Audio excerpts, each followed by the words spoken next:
Historia básica del arte escénico, prerrománticos y románticos. En 3 países particularmente se dejó sentir con fuerza, con violencia incluso, el fenómeno romántico, en Alemania, en Francia y en España. Alemania fue sin duda adelantada y precursora. Empecemos este capítulo por su dramaturgia.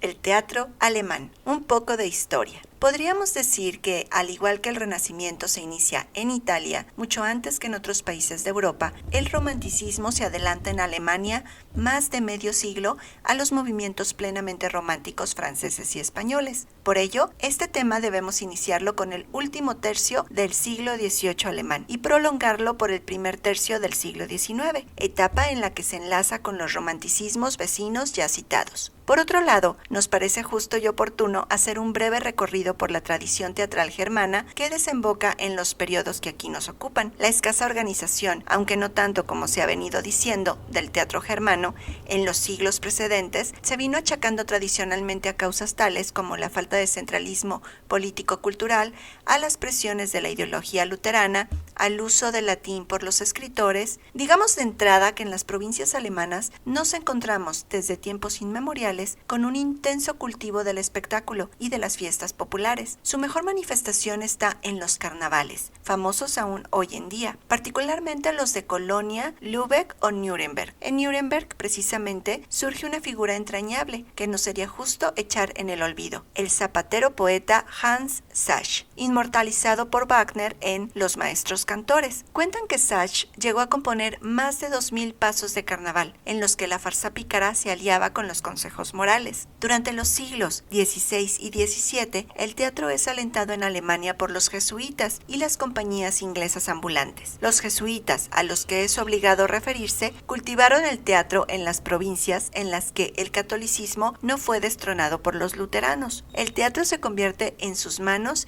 en instrumento pedagógico y propagandístico de la ideología católica. Teatro, pues, ad majorem Dei gloriam, pero sin duda alguna, teatro de gran mérito. En unión con los príncipes católicos que ponían a su disposición toda clase de medios temáticos y económicos, este teatro de escuela se convirtió en una manifestación muy digna por su calidad de juego, por sus textos y escenografía. Solían representar historias bíblicas, vidas de santos mártires, pero también piezas latinas y creaciones costumbristas según el gusto de la época. Este teatro se hacía en latín, lengua que no era la habitual del pueblo. Por ello mismo, los encargados de ordenar la fiesta pensaron que esta dificultad lingüística debía ser compensada con el propio espectáculo, a fin de que el pueblo se distrajera y siguiera el hilo de la historia. Para ello, desarrollaron considerablemente los elementos visuales, decorados pintados que cambiaban a la vista del público, vestuarios de auténtico lujo, accesorios de toda especie, incentivaron el papel de la música en competencia con los luteranos, considerando los llamados interludios musicales como parte integrante y esencial de la tragedia.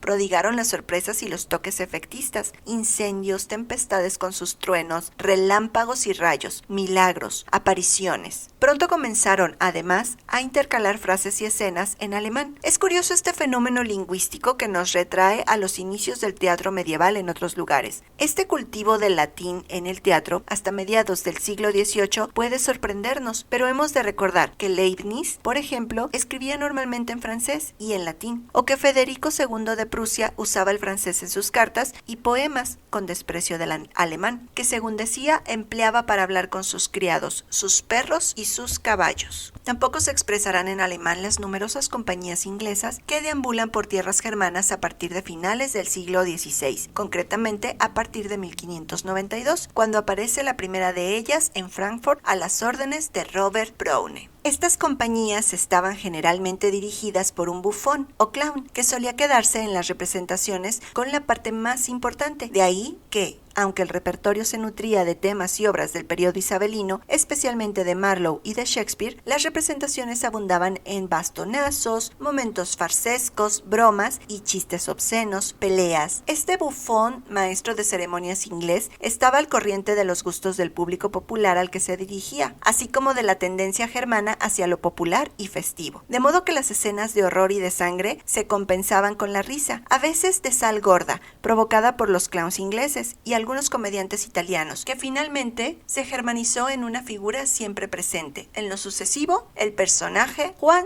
Salchicha. Este Juan Salchicha recoge la tradición del personaje cómico medieval que aparecía en el teatro germano por farsas y misterios. Su importancia fue tal que a él se sometían las obras y su representación. De ahí que ya en pleno siglo XVIII, en el que este socarrón Juan Salchicha seguía vivito y coleando, algunos pensaran que para que el teatro alemán entrara en la época moderna había que empezar por darle muerte, con gran dolor del corazón, o de no atreverse a tanto deberían expulsarlo de los territorios alemanes. ¿Pero cómo? Formulado de otro modo, para no tomarla tanto con el simpático Juan Salchicha, ¿cómo acabar con las arlequinadas sin cuento, con las farsas groseras, con tantas puñaladas que hacían correr la sangre por el teatro alemán? Goethe pensó que bastaría para neutralizarlo con procurarle un honroso y diplomático matrimonio. Antes de él, Gottsched, profesor de universidad en Leipzig, pensó haber dado con la solución: aclimatar en las provincias alemanas a los franceses Molière, Racine, Voltaire, y con ellos el buen gusto y el decoro en la escena. Así lo pensó desde su tribuna universitaria, y así lo puso en práctica, pero se equivocó. A pesar de haber contado para su proyecto y montajes con la colaboración de la extraordinaria actriz Caroline Neuber y con la ayuda de Federico II de Prusia, todo quedó en unas ideas razonables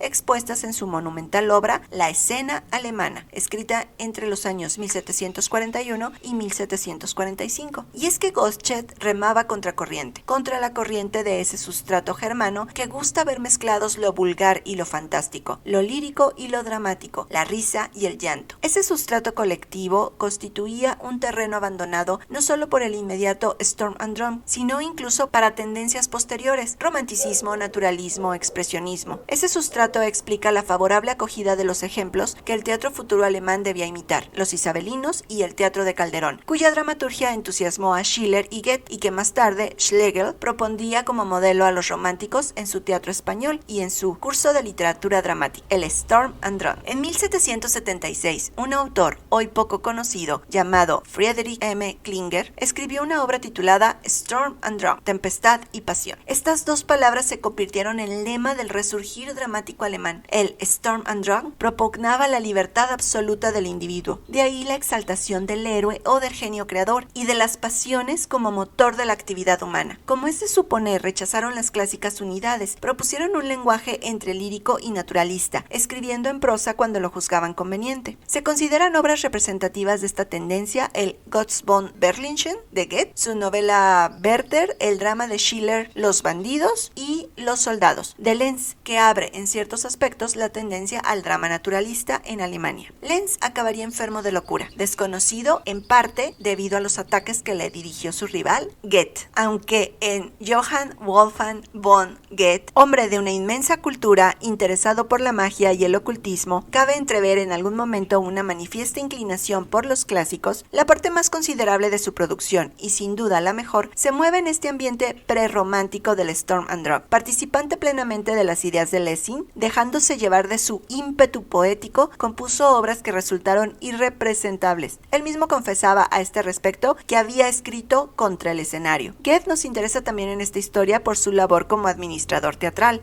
Para entender esta labor hemos de recordar que el teatro germano era por tradición un teatro ambulante. Se achacaba este hecho a la ausencia de una populosa ciudad o capital, al estilo de Londres o París, capaz de mantener una continuidad creativa centrada en teatros fijos con compañías permanentes. También esto era posible en Madrid, sin ser ciudad populosa en extremo en el siglo XVIII, gracias a ser centro de la vida cultural y política del país. Ninguna de estas circunstancias se daba en Alemania, de ahí que el espíritu germano sonase con la unidad del país en torno a la lengua, sentimiento plenamente romántico y legítimo, aunque nunca Goethe podría sospechar que esta tendencia se contaminase de ideología mitificadora de la grandeza teutona, ni menos de los signos totalitarios que la marcaron en el siglo XX. Todo esto se formulaba repetidamente en la necesidad de un teatro nacional. Hubo distintos brotes y aquí y allá a ese respecto. Gottsched ya había gestionado la creación de una academia germana al estilo de la francesa, situable en Leipzig. Goethe se quedó en Weimar, en donde por más de medio siglo fue considerado consejero del duque y durante 26 años intentó realizar su sueño en la dirección del Teatro Ducal. Su labor fue ingente. Redactó unas normas sobre dicción y gesticulación que, aunque hoy en día nos parezcan ingenuas y anticuadas, debieron ser muy útiles a sus actores. Elaboró más de 4.000 programas, de los cuales un tercio estaba dedicado al teatro lírico. Hizo bocetos de escenografía, etc. Schiller. En su teatro de Weimar, Goethe acogió en 1799 a un dramaturgo de prestigio, Schiller, Friedrich Schiller. Sabía muy bien lo que era un teatro, pues en 1782, tras fugarse del ejército, fue gerente del de Mannheim. Allí escribió su Don Carlos. A la circunstancia de su estancia en Weimar, debe hoy el teatro la existencia de obras como María Estuardo, La doncella de Orleans, La novia de Messina y Guillermo Tell, que el autor de Los bandidos manifiesta su afición por el héroe mítico o histórico inserto en su contexto social. Schiller anuncia claramente todas las tendencias del drama romántico europeo. Otros autores románticos. El impulso de Goethe y de Schiller puso en marcha la máquina del teatro en alemán, que ha seguido a pleno rendimiento hasta nuestros días. En la época en que nos ocupa es justo recordar a los inmediatos continuadores, apodados románticos por los historiadores. Mencionaremos ante todo el vienés Franz Griesparzer, que en 1817 estrenó su primera obra, La abuela. Era un entusiasta de la dramaturgia calderoniana y obtuvo su mejor éxito con una adaptación personal de La vida es sueño. A caballo entre el siglo XVIII e inicios del XIX se desarrolla la obra de Heinrich von Kleist, espíritu atormentado y romántico, que algunos han considerado como el padre del drama psicológico moderno. Hoy, sin embargo, se le sigue recordando menos por sus dramas que por su fina y divertida comedia titulada El cántaro roto. A ellos hay que unir la figura de George Büchner. A pesar de la brevedad de su vida, entre 1833 y 1837 compuso dos excelentes obras a las que los directores vuelven con frecuencia la mirada: La muerte de Danton Worksack. Con estos últimos autores, especialmente con Büchner, la escena alemana se adelanta de nuevo al teatro occidental, marcando el paso del romanticismo al realismo y al naturalismo. El romanticismo en Francia. A final del siglo, exactamente en 1789, Francia ofrece al mundo el mayor espectáculo de la historia contemporánea, su propia revolución, la revolución que cuestionó las jerarquías político-sociales. Fue un drama exaltado, furioso, con un reparto de multitudes, aunque inicialmente muy sencillo en su trama, y en la distribución de papeles. Con un poco de imaginación escénica o dramática, podríamos reconstruir mentalmente algunos de sus más patéticos cuadros. Las asambleas primeras presididas por un rey que se tambaleaba en su trono, en un escenario colosal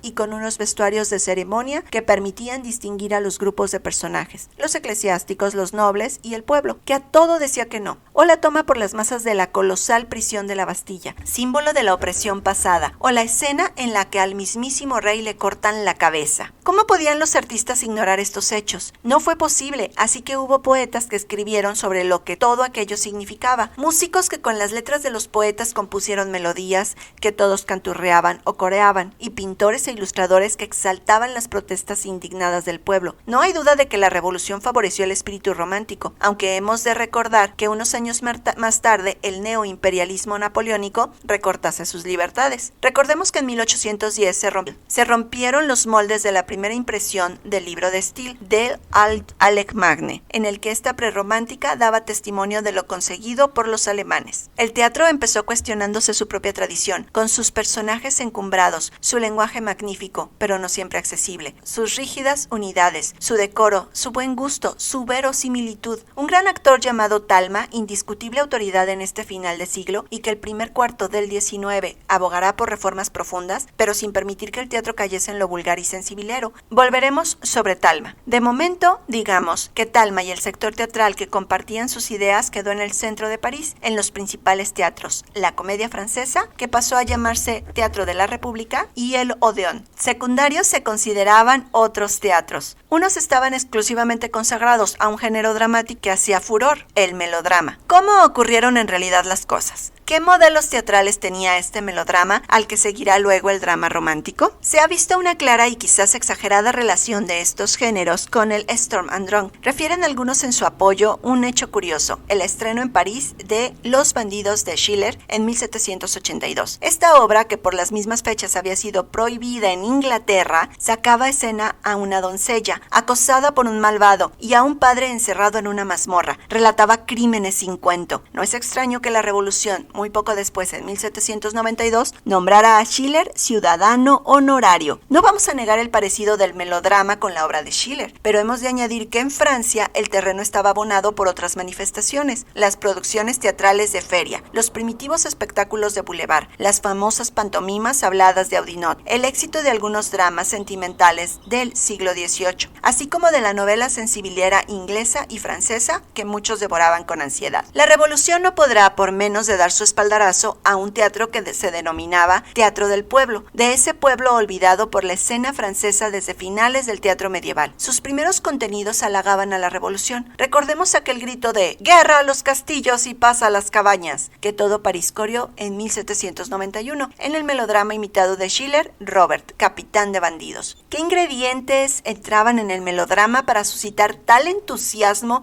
en las clases populares y posteriormente en la burguesía? Ante todo, su cañamazo narrativo, de estructuras fijas susceptibles de diversas variantes. Esto, como es lógico, facilitaba su lectura. En los relatos nos encontramos con el personaje maduro, el Barba, que ha pasado por desgracias sin cuento, con la niña o muchacha desvalida cuya vida y honra pueden correr graves peligros a manos del traidor y sus adlátares, hipócritas de la más baja calaña, pues en el melodrama los malos han de ser muy malos y los buenos deben tener un corazón de oro. Naturalmente no falta el héroe bueno, representado frecuentemente por un joven caballero apuesto y valiente, cuya misión será castigar al traidor y acabar proponiendo el matrimonio a la joven por él liberada. Es fácil suponer la carga de emoción y sensibilería que puede admitir este esquema. Por otro lado, a las peripecias de la acción se une una exposición en la que se mezclan las formas más extrañas a fin de distraer al espectador. Drama burgués, paradas, números de circo, danza y música. Etimológicamente, melodrama significa drama con música, la que abundantemente pudieron ofrecer en un inicio los numerosos cancioneros revolucionarios. Es fácil suponer también que los autores de melodramas obtuvieron éxitos tan extraordinarios como faltos de precedentes. Pixérécourt, el más prolífico de todos, contabilizó 1.330 representaciones de su Tekeli, 1.500 de Celina, más de 1.000 de Latude. Parte de este éxito era debido al arte de un elenco de actores especializados en el género, entre los que destacaron Frédéric Lemaitre y Marie Dorval. La crítica marxista reprochará al melodrama su pronta asimilación por la burguesía, al torturar a sus víctimas con males y desgracias cuyo origen parece que se coloca en la naturaleza o en el comportamiento moral de individuos sin escrúpulos, marginales, en vez de sugerir o marcar las causas sociales que propician la existencia tanto de las víctimas como de los verdugos. Es posible, pero ello no obsta para que el melodrama ofreciese a su público momentos de gran emoción en los que, además de la historia lacrimógena, el espectáculo era rey, como se decía. En efecto, a lo ya dicho hay que añadir un elemento clave y a veces hasta protagonista, el marco de la acción, que en escena se desarrollaba en extraños e ingeniosos decorados que solían representar preferentemente paisajes abruptos, salvajes, intimidantes y misteriosos, de signo claramente romántico, antes del romanticismo propiamente dicho. Estos paisajes nos recuerdan los álbumes ilustrados ingleses de la época. Los pueblan y decoran, según los casos, puentes carcomidos, ruinas, rocas y refugios practicables, bosques enmarañados que acogen en su tenebrosa espesura relámpagos, sonidos siniestros o gritos lastimeros. ¿Hasta qué punto el paisaje es parte esencial de estas obras? Puede indicarlo el hecho, poco usual hasta entonces, de su aparición en muchos títulos, como si del protagonista de la historia se tratase. El puente del diablo, la cisterna, las ruinas de Babilonia. A pesar de las críticas compasivas y de las prevenciones de los románticos, será descabellado decir que muchos de los hallazgos del romanticismo francés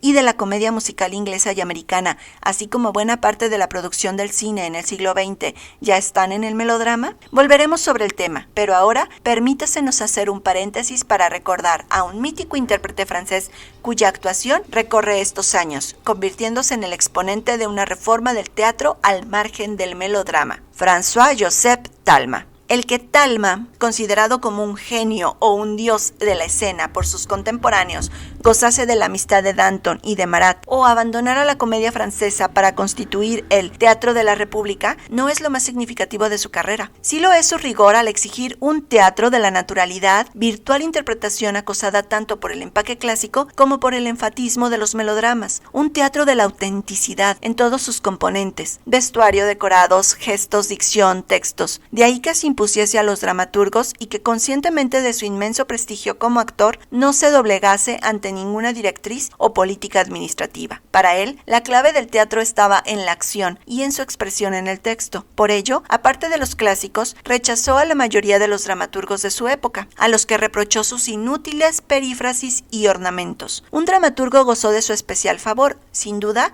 porque se sometió incondicionalmente a sus exigencias: Lebrun. Para Talma, escribió Lebrun Le Cid de Andalucía y una escandalosa adaptación de María Estuardo de Schiller, entre otras cosas. El escándalo a que hacemos referencia estaba en el estilo llano adoptado por Lebrun por exigencia de Talma, quien empleó un término tan prosaico como monsieur, que equivaldría a decir en español moquero por pañuelo. Este estilo, y sobre todo el uso de términos y expresiones no poéticas, como el que acabaremos de indicar, eran intolerables para los críticos del buen gusto. A la muerte de Talma, Lebrun hizo un fiel retrato de su amigo, del que citamos un extracto. ¿Qué fue de los consejos que me excitaban, de los avisos que expresados la mayoría de las veces por un gesto, una mirada, un movimiento, por palabras sin orden y sin significado aparentes, se dejaban oír en mí mejor que las palabras más claras? Salían de un alma tan emocionada, de un conocimiento tan profundo del arte y de los efectos del teatro, y hacían comprender en un momento todo un carácter, toda una situación. Con los temas se acaloraba, los veía ya en el teatro, los representaba antes de redactar un solo verso, se veía en el escenario, sentía lo que tal o cual personaje debía decir o hacer en esta o aquella circunstancia. Andaba, gritaba, era arte, naturaleza. Se adivinaba al verlo una escena entera. Nos hallábamos ante una improvisación sublime. Se podía, por así decirlo, escribir a su dictado. Los románticos franceses. Dos breves escritos conforman principalmente la teoría dramática romántica. Dos escritos que hoy podríamos clasificar de manifiestos: el prefacio de Cromwell de Víctor Hugo y la carta de Lord de Alfred de Vigny. Para ellos, la novedad romántica significa, ante todo, oposición a la tradición clásica, representada en Francia no solo por la figura de Racine, sino por la dramaturgia trágica del siglo XVIII, centrada particularmente en la figura de Voltaire. Estos nombres se verán reemplazados en la admiración poético-dramática por Shakespeare y Schiller. El terreno estaba abonado tanto en lo social como en lo dramático. Los románticos no podrán disimular enteramente sus simpatías por el melodrama. Se sabe que Víctor Hugo era, desde niño, un gran aficionado a ese teatro. Por poco que analicemos el drama romántico, descubriremos 1001 elementos melodramáticos, pero hay algo más sorprendente. Los románticos seleccionaron a sus actores entre el elenco de los teatros de Boulevard. Veían en ellos la plasmación de sus héroes, más que en los actores del teatro francés. De ahí que los nombres de María Dorval o de Frédéric Lemaitre, llamado el Talma de los Boulevares, apareciesen en los repartos de Hugo, de Vigny o de Dumas. Incluso se escribía para ellos expresamente, adaptando a los personajes y sus caracteres a la personalidad de dichos actores y a sus modos de representar, en los que abundaban los impulsos súbitos, los largos parlamentos exaltados, los gestos patéticos, los gritos estertores, desmayos. En el prefacio de Cromwell, Víctor Hugo atribuye al teatro misiones casi redentoras y en cualquier caso revolucionarias. Vale la pena detenernos un momento en él. Con visión de cronista iluminado distingue tres grandes periodos o edades de la historia: los tiempos prehistóricos o tiempos de la lírica, los tiempos antiguos o tiempos de la épica, finalmente el periodo actual, calificado de esencialmente dramático. Este último comprende toda la era cristiana y se caracteriza, de ahí su dramatismo, por el enfrentamiento de fuerzas antagónicas, el bien contra el mal, el cuerpo contra el espíritu. El teatro es la forma más adecuada para mostrar, mediante su poesía, estas tensiones y la vía que lleva a la síntesis de la realidad social y de la naturaleza. Ahí es nada. Por otro lado, si el drama debe reflejar la existencia humana, ésta debe evidenciarse en él con todas sus contradicciones, con sus mil caras y disfraces. Lo sublime puede, entonces, codearse con lo grotesco, como ocurre en la vida y en la creación. Para mostrar esta realidad, el drama debe cuidar lo que que llamaban el color local, a fin de hacer sentir al espectador el espacio y el tiempo verdaderos de la acción, sus conflictos sociales, sus pasiones, sus éxtasis y bajezas. De ese color local habrán de dar cuenta los caracteres auxiliados por la acción, la lengua, los decorados, los objetos, el vestuario. Todo ello, así como el deseo manifiesto de marcar sus distancias con el melodrama y con la comedia burguesa, inclinaron a los románticos por el drama histórico. Esto les permitía la conciliación de la individualidad del héroe con su mundo social. Seguían así la vía de sus verdaderos maestros, Shakespeare y Schiller. De este drama histórico son ejemplos destacables Enrique III y su corte, de Alejandro Dumas, La mariscada de Ancre, de Vigny, La copa y los labios, así como Lorenzo, de Musset, y por supuesto, los dramas de Víctor Hugo. Dos títulos de la producción de Víctor Hugo son especialmente conocidos, los dos situados en España, Hernani y Rey Blas. En España busca Hugo el barroquismo, los contrastes más marcados, las pasiones primarias y todo, hay que decirlo, la diferencia con Francia, el exotismo que tanto cautiva a los viajeros europeos. Recordemos que en su libro Las Orientales incluye las composiciones ambientadas en España. En la historia del teatro, el 25 de febrero de 1830 será considerado como la fecha de la batalla de Hernani. La expectación era inusitada. En el local del teatro francés iban a enfrentarse la vieja guardia clásica y la joven guardia romántica. Apenas se alzó el telón, comenzaron los insultos y los aplausos. El patio, favorable contra los hostiles palcos y galerías superiores. Esta batalla se repitió durante todas las representaciones que siguieron, con más fuerza si cabe que en la noche del estreno. De no haber hecho Víctor Hugo tanto ruido con sus prefacios o de haber estrenado en una sala de boulevard, todo habría ido sobre ruedas. Pero Víctor Hugo y los románticos quisieron expresamente dar el asalto al teatro francés, templo de los clásicos. Buscaban abiertamente la pelea. En aquel caos de gritos y aplausos, nadie llegaba a enterarse de lo que estaba ocurriendo en el escenario. El dramaturgo había estructurado los lances y peripecias en 5 actos, casi cuadros, a los que había dado un título. El primero, el rey, representaba precisamente al rey Don Carlos, que será nombrado emperador Carlos V en el acto cuarto, en disputa con el proscrito Hernani por causa de Doña Sol, a la que ambos desean. ¿Dónde? En casa de Doña Sol. No podía ser en mejor lugar. Para arreglar la situación serán sorprendidos por el duque Ruy Gómez de Silva, tío de Doña Sol y prometido a ella en matrimonio. En el acto 2, el bandido, el rey, cae en manos de Hernani. El rey rehúsa luchar con él por considerarlo un bandido. Acto 3,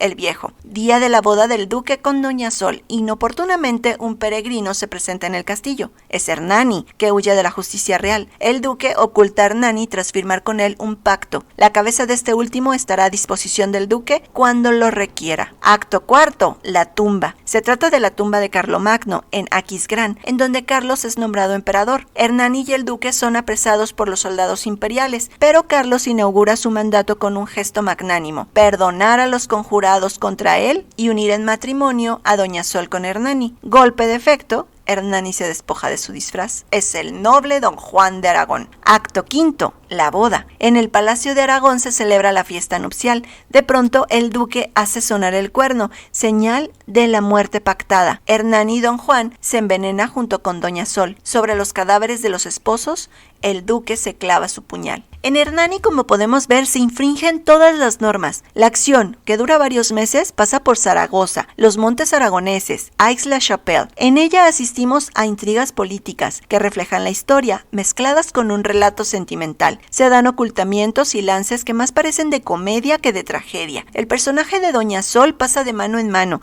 y de una boda frustrada a una boda de luto. Junto con Víctor Hugo hay que citar, en justicia, el nombre de Alfred de Musset, cultivador de un género XVIII moral y delicioso, adaptado a la sensibilidad romántica. El proverbio dramático. Los proverbios se basan en juegos de imaginación que Musset componía sin esperanzas de verlos representados. Por esas comedias proverbios desfilaba un mundo convencional y cortés, compuesto de siluetas amables y de fantoches tiernamente ridículos. En decorados irreales se dan cita a galanteos, celos, melancolías y gestos de desesperación. En definitiva, una mezcla de verdad y de fantasía, de ingenio y de sentimiento. Con Musset nace y muere en Francia la comedia romántica. Pero Musset es también autor de algunos grandes dramas, como ya hemos dicho, en particular Lorenzaccio, muy revalorizado en la actualidad, pasa por ser la obra maestra del teatro romántico en prosa. En ella se nos cuenta cómo Lorenzo de Médicis, para liberar Florencia de su primo, el tiránico y disoluto Alejandro, decide atraérselo frecuentando sus mismos ambientes de depravación. Pero Lorenzo acaba corrompiéndose a su vez, matando solo por odio y dejándose matar. Se ha dicho que, a través de esta historia magnificada, Musset proyecta su propia biografía. Una de sus comedias llevaba por título No hay bromas con el amor. En Lorenzaccio se nos advierte que tampoco proceden las bromas con el mal. Debemos preguntarnos si los románticos franceses consiguieron sus grandes y desmedidos propósitos, si vieron cumplidas sus aspiraciones. Max Milner opina que el gran sueño romántico fue imposible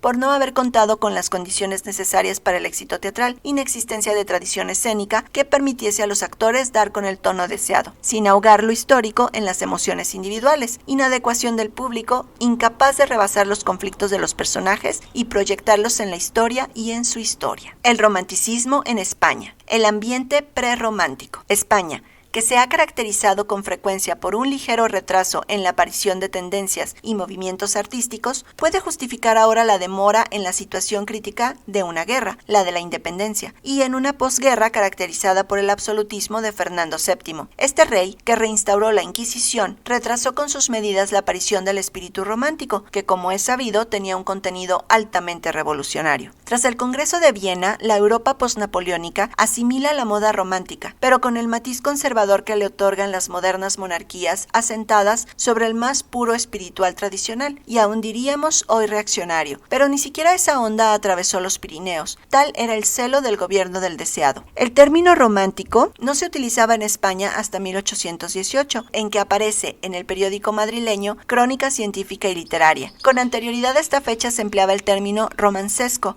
palabra con una equivalencia actual a exótico o extravagante. A lo largo del reinado de Fernando VII, los románticos no tendrían demasiada buena prensa. El propio Lara, quizá la personalidad romántica por antonomasia de nuestra cultura, no acabó de autocalificarse como tal. Tampoco su obra llegó a los extremos de su vida. Paradojas del movimiento romántico español. El romanticismo español no pasa de ser un movimiento arrebatado, con apenas 15 años de presencia en el teatro, justamente desde el estreno de Don Álvaro o La fuerza del Sino en 1835 al de Traidor, Inconfeso y Mártir en 1849. Fue un romanticismo muy leve, pues el movimiento desde el ímpetu de Kingler, 50 años atrás, habíase amoldado a las modas relajadas de principios del siglo XIX. Algunos detalles en nuestra literatura nos aclaran definitivamente ese nuevo concepto de romanticismo diluido. Martínez de la Rosa, uno de los padres de la Constitución de 1812, miembro del ala ultraliteral de estas Cortes, luchador en Cádiz por la modernización de nuestro país, era un autor eminentemente neoclásico. Como sabemos, el neoclasicismo fue un movimiento caracterizado por la recuperación de viejas fórmulas del pasado. Tras sufrir cárcel, exilio y destierro, llega a conocer nuevas ideas, vedadas en la península, y escribe en París una obra como La Conjuración de Venecia, impregnada de espíritu romántico. Su estreno en Madrid en 1834 se considera un precedente imprescindible para establecer la historia del teatro romántico en España. En ese año, Martínez de la Rosa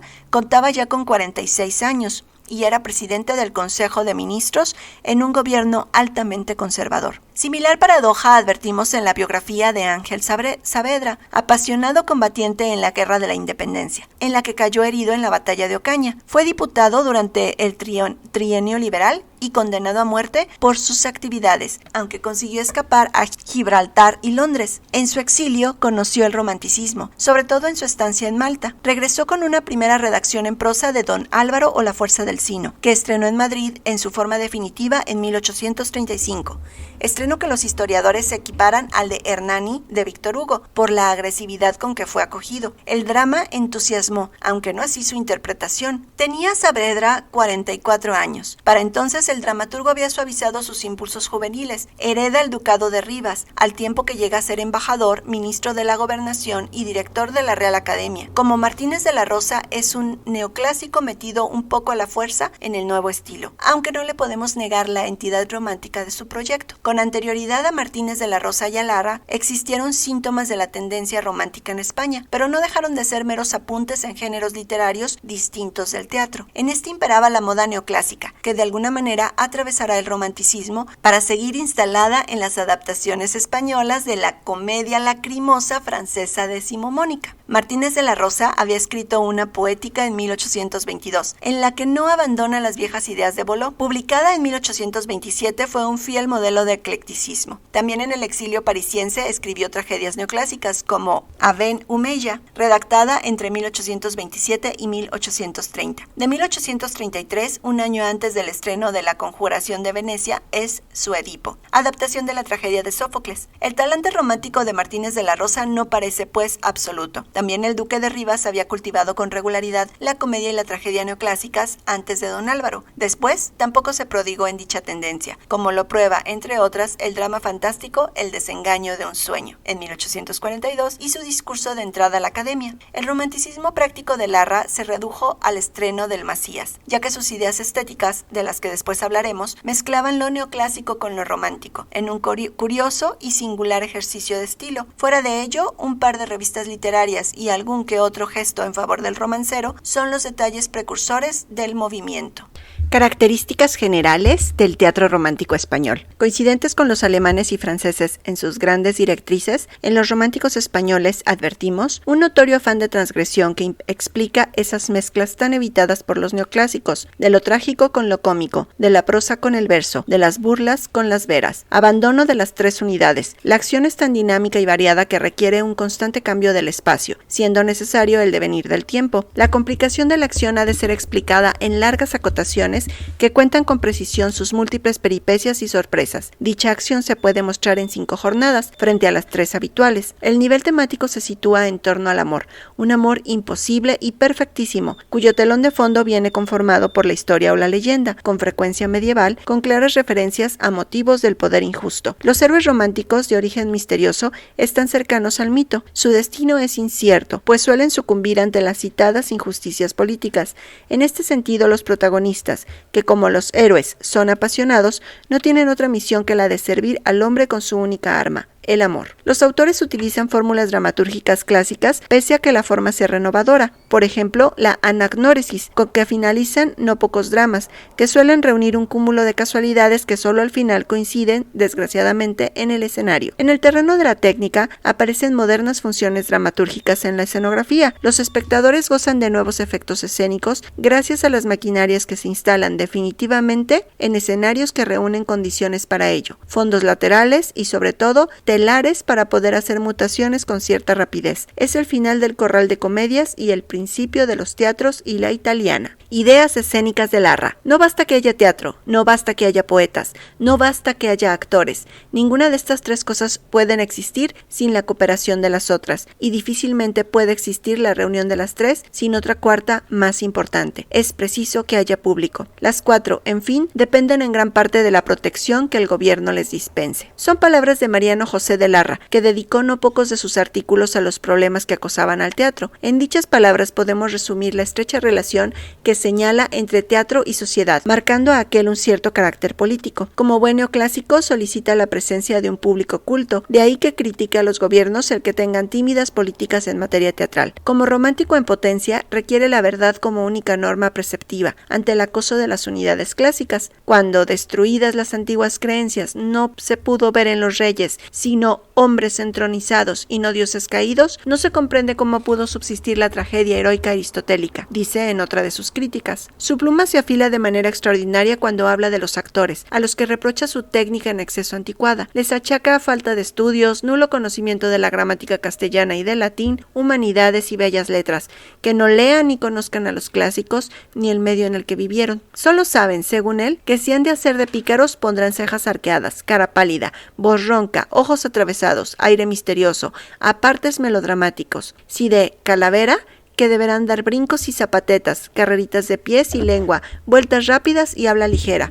Para los graciosos, estiraré mucho la pata, daré grandes voces, haré con la cara y el cuerpo todos los raros virajes y estupendas contorsiones que alcance y saldré siempre vestido de arlequín. Si no tienen memoria, recurrirán al apuntador, incluso si no lo oyeran, improvisarán alguna tontería para que la gente ría. Corto prontuario de un arte al que tanto aprecia Larra, pues tan necesario es para su evolución. Es imprescindible que el actor dé a su papel aquel color que no pudo con la pluma prestarle el poeta, y que cree su carácter, copiándolo de la sociedad de la misma fuente de donde aquel le tomó, para lo cual es preciso que el actor tenga casi el mismo talento y la misma inspiración que el poeta, esto es, que sea artista. Sus palabras bastan para explicar el cuidado y empeño en tan difícil periodo como fue el romántico. De la misma manera, reclama para el escenario mejor decoración y más indicadas luces. Habla de una puesta en escena cada día más necesaria. Una comedia no entendida, lánguidamente dicha, sin color y sin movimiento, es la peor de las comedias por muchas bellezas que encierra. Esta u otras veces incitaron a los actores a actualizar su vieja cartilla de recitadores y a entrar por un arte mucho más complejo y difícil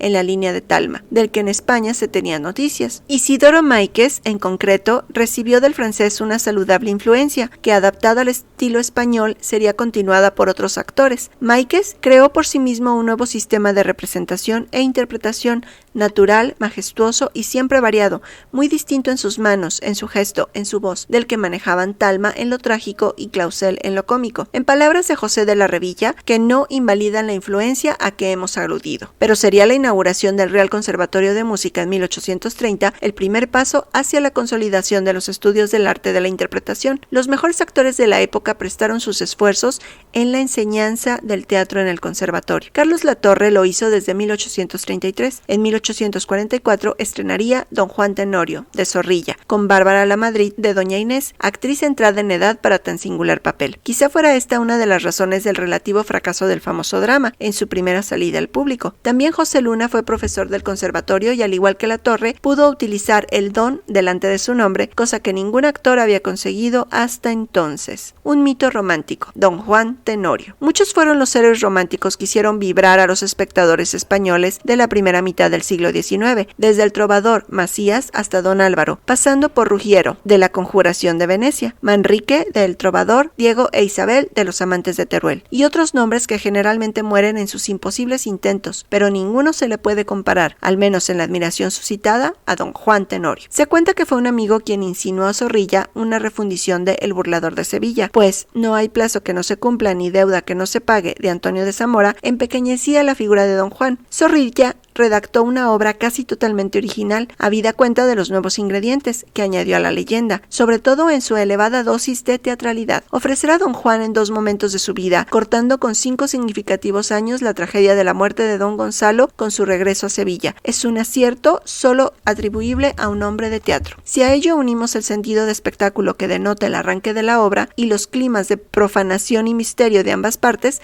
tendremos un producto desigual en versificación, pero perfecto de construcción dramática. Un producto que gustó poco en su estreno y que su autor vendió por 4 cuartos a un editor. Transcurridos 16 años, otro actor llamado Pedro Delgado la reestrenó con un éxito extraordinario. Para entonces, Zorrilla ya no percibiría ningún beneficio. Este martirio para un autor de ver que una obra da dinero pero que nada llega a él, hizo que el poeta vallisoletano aborreciese su Tenorio. Escribió incluso una zarzuela paródica para que a la gente dejara de interesarle. Vano intento. Durante un siglo ha sido la obra más representada del teatro español, y todo por tener un héroe cargado de elementos románticos. El mayor de ellos, el redimir con el amor su condición de burlador, y el consiguiente perdón divino que 2 siglos antes le había negado un fraile mercenario, o quién sabe quién. Técnicas escénicas románticas. Las nuevas técnicas de las que pudo echar mano el teatro en el periodo que consideramos no fueron realmente alarmantes. Vistas retrospectivamente, se diría que tendían, con su realismo y ansias de veracidad, a hacer más creíbles los relatos de la historia pasada o de las leyendas más imposibles. No es preciso insistir sobre la inadecuación histórica en siglos anteriores del vestuario, el decorado o el mobiliario. Un recorrido por la pintura del siglo XVIII puede darnos una idea de lo que podía estar ocurriendo en teatro. La precisión histórica en el vestuario se impondrá progresivamente en la primera mitad del siglo XIX. En Francia, esto fue protegido por los responsables culturales de la Revolución y por el actor Talma, quienes, además, acudían en su apoyo a la autoridad de Diderot y no de la recordada actriz Madame Clairon. En Alemania, y aunque no parezca que las tendencias del Sturm und Drang fuesen a favorecer esta fidelidad histórica, H. Koch la exigió para la representación de sus contemporáneos. Impuso, por ejemplo, que el Götz de Goethe vistiese trajes medievales. Parecido fue el comportamiento en Inglaterra por parte de Planché Blanchet y de Charles Kemble. En cuanto al escenario, la innovación principal, no siempre adoptada, fue la aceptación del medio cajón, en el que los laterales y el fondo daban la impresión de construir auténticas paredes en las que podían practicarse aberturas, ventanas y puertas. Según parece, también fue idea alemana la de disponer un techo para sustituir las bambalinas. La contribución más importante consistió en la adopción del panorama, importado por primera vez en París en 1799 por el americano Fulton. El procedimiento, como es sabido, consistía en un telón de fondo que podía prolongarse por los laterales, curvándose en las esquinas. Proyectando sobre él con habilidad de iluminación, se podía obtener efectos llamativos de luces y de sombras. Algunos de los motivos pintados en dicho telón iban, a veces, en relieve, a fin de aumentar la ilusión de realidad. Esto llamó tanto la atención que en Francia se pensó en el estudio de espectáculos basados en dicho panorama y en sus representaciones: un edificio, una vista panorámica, un puerto, una ciudad en lejanía. Tanta fue la boga del invento que el barón Taylor, un hombre al que debe mucho el teatro en esta época, fundó en París el Panorama Dramático, con la pretensión empresarial de renovar el arte de la escena a partir de este elemento. La breve vida del citado teatro demuestra que el panorama, a pesar de su efectismo, era solo un instrumento y no un constituyente esencial del arte de la escena. Otra aportación importante fue el gas. Con él resultaba fácil regular la iluminación, interrumpirla, etc., dosificando a voluntad su entrada por los tubos de caucho que lo conducían a la sala y a la escena. En algunos teatros permitió reducir la iluminación de la sala a una suave penumbra para centrar la atención del espectador en la escena, pero el uso del gas entrañaba riesgos y durante este siglo XIX y hasta la utilización de la electricidad se incendiaron más de 400 teatros en Europa y América. En lo que a España se refiere, a principios del siglo XIX todavía los teatros españoles se alumbraban con candiles que, amén de iluminar poco, despedían un olor desagradable que podía mezclarse a veces con el de los orines de los pasillos. Colocados en el borde del escenario, estos candiles chorreaban hasta la sala. Las localidades, aposentos, cazuelas y lunetas no eran un dechado de comodidad. Los empresarios no sabían qué era mejor, si tener la sala despejada, aunque ganaran menos, o tenerla llena, con los consiguientes embrollos que ello ocasionaba.